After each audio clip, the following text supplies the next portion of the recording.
ធ្លាប់សន្យាไว้ខ្លះជាមួយនឹងបងមានចាំទេពេលនេះមិនដេចអូនហ៊ានក្បត់បងពាក្យសន្យានួនល្អងប្រែជាបាត់ដៃក្នុងដៃបងសែនឈឺលីឡើងហួសនេះយាយកាលគ្រានៅស្រែយើងដើរតែពងទីអាហារថ្លៃបងតមដើម្បីពងក្រែងបានការនឹងគ្នា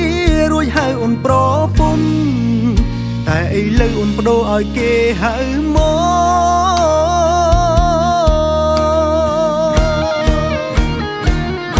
ធ្វើស្រែកណ្ដាលថ្ងៃ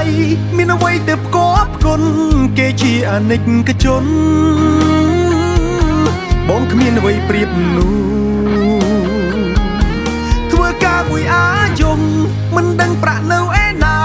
តែគេអាយុហាគេមានលុយរីថាយអូនចាយមួយជីវិត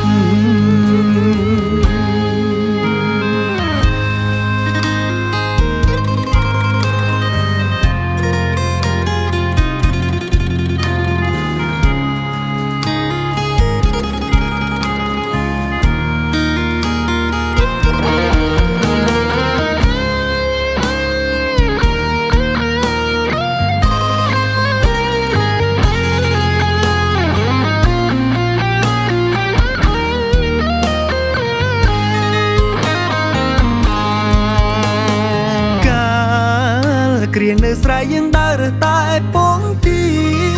អាហារថ្លៃបងតមដើម្បីពងក្រែងបានការនឹងគ្នា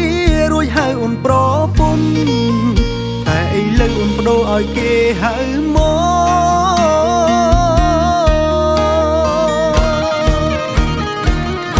ធ្វើស្រែកណ្ដាលថ្ងៃ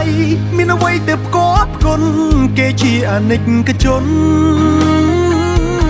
បងគ្មានអ្វីប្រៀបនោះធ្វើការមួយអាយំមិនដឹងប្រាក់នៅឯណាតែគេអាយុហាគេមានលុយរីថាយអូនចាយមួយជីវិត